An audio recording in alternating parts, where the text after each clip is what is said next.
সামনে পরিষ্কার আমাদের দাবি অব্যাহত, এই দাবি বাস্তবায়ন হবে জনগণের স্বার্থে। এমনকি আমরা ক্ষমতায় গেলেও কথা দিচ্ছি সেই পিয়ার আমরা বাস্তবায়ন করবো ইনশাআল্লাহ। আমরা কথা বদলাম। জি, আগামী ফেব্রুয়ারি নির্বাচন নিয়ে দেশের মানুষ এখনো শঙ্কিত হবে কিনা আপনার কাছ থেকে দেশবাসী জানতে চাচ্ছে। লেভেল প্লেইং ফিল্ড নাই, কিন্তু এই ফিল্ড আমাদেরকে তৈরি করতে হবে, আমাদের মানে সবাইকে মিলে। আপনারা তৈরি থাকুন, এ নির্বাচন হতে হবে। এ নির্বাচন না হলে দেশে সংকট দেখা দিবে। আমরা কোনো সংকট তৈরি হতে দিব না ইনশাআল্লাহ। ইনশাআল্লাহ ইনশাআল্লাহ আমরা এখন স্থানীয় নির্বাচনের কথা বলছি না, কারণ এটা সম্ভব নয়। এই সময়ের ভিতরে আমরা অবাস্তব কোনো দাবি কোনোদিনই পেশ করিনি, করবও না। কোনো দলের সাথে আপনাদের জোট করার প্রক্রিয়াটা আসলে কতদূর? হ্যাঁ, আমরা এটা ক্লিয়ার করেছি যে আমরা কনভেনশনাল কোনো জোট করব না, কিন্তু অনেকগুলা দল এবং শক্তির সাথে আমাদের নির্বাচনী সমঝোতা হবে ইনশাআল্লাহ।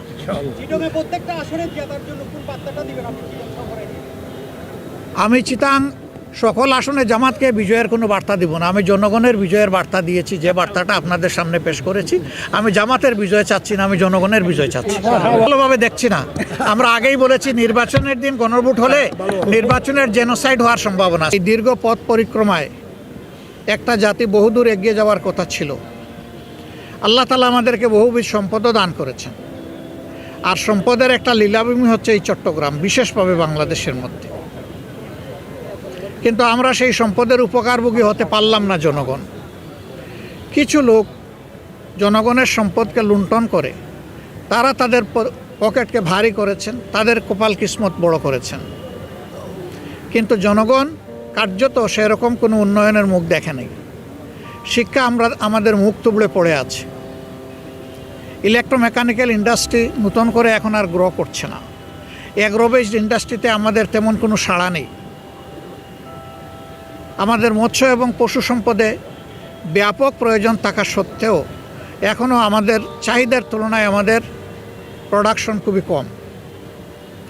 এই সব কিছু একটা কারণেই, এটি হচ্ছে ভিশনারি, আন্তরিক, দেশপ্রেমিক, সৎ নেতৃত্বের অভাব। এই চারটা উপাদান ছিল না বলেই দেশ বারবার মুখ থুবড়ে পড়েছে। সুযোগ এসেছে, সুযোগ হারিয়ে গেছে। আমরা 24-এর এই সুযোগকে আর হারাতে চাই না। এই সুযোগের ইনশাআল্লাহ আমরা 16 আনা সদ্ব্যবহার করতে চাই। কোনো দলের জন্য নয়, গোটা জাতির জন্য, আপামর জনগণের জন্য, এদেশের মুসলমান, হিন্দু, বুদ্ধান, খ্রিস্টানদের জন্য, আরও যারা আছেন জাতি উপজাতি সকলের জন্য, বাংলাদেশের সীমানার ভিতরে যারা বসবাস করে তাদের জন্য, এদেশের শিশুদের জন্য, এদের মায়েদের জন্য, এদেশের